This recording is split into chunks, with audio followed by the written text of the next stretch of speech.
Hello, my name is Dr. John Sapola, and I teach clarinet and saxophone at Western Kentucky University. This is the 2014 All-State Solo for Alto Saxophone for KMEA.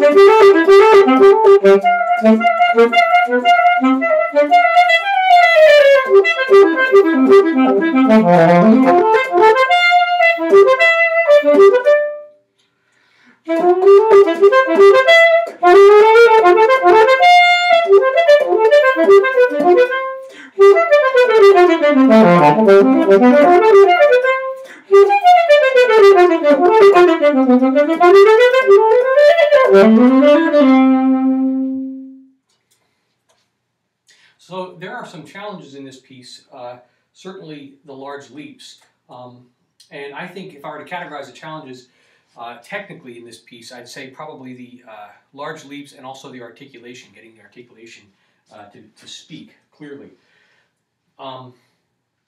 Let's talk about those individually.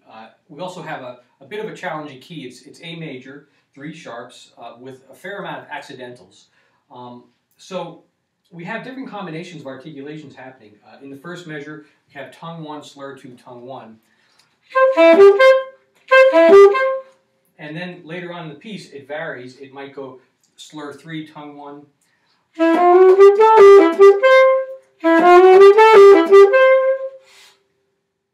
And then it actually may reverse that as well. So like tongue 1 and slur 3. So what I would suggest is to take a thorough few times and going over this piece just specifically for articulation, so that you really are making sure that you're knowing what is coming up ahead of you. In general, when you're reading pieces, even if after you know them for a while, try to look ahead, look at larger groups of measures. Another thing to think about is the large leaps, and what I like to do in this is keep my embouchure focused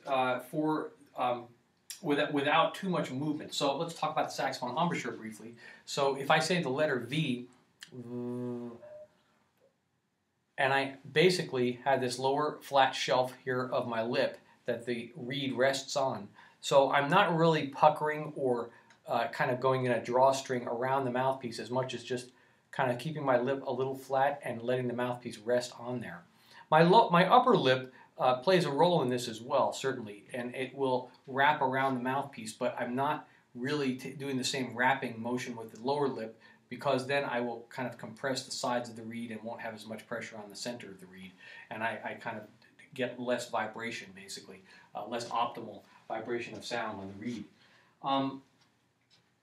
So what I would say as far as tempo goes on this piece is that I think it's marked at 104 and faster, but if you're not able to play those large leaps at 104, what I would suggest doing is back this off to whatever tempo you can play those leaps at. Another thought is how to practice these leaps. And so what I like to do is maybe take things out of order. So if you have a group of 4 notes, for instance, instead of playing 1, 2, 3, 4, I might like to play 2, 3, 4, and then 1 into the next grouping. So instead of this,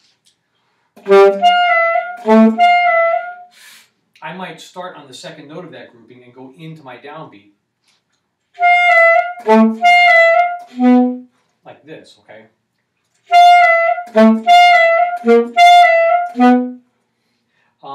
So this is another technique. Another technique is to take the articulation and vary it. So instead of doing a 1 tongue on the first note and then slur 3, I might tongue them all for a while.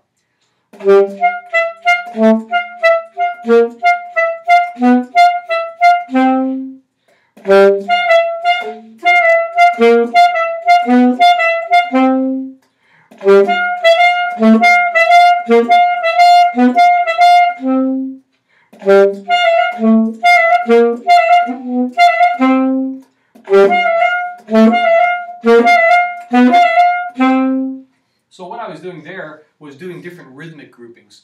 dotted eighth, 16th, reverse that, 16th, dotted eighth, then eighth note triplets, then reverse that, triplets, and eighth note.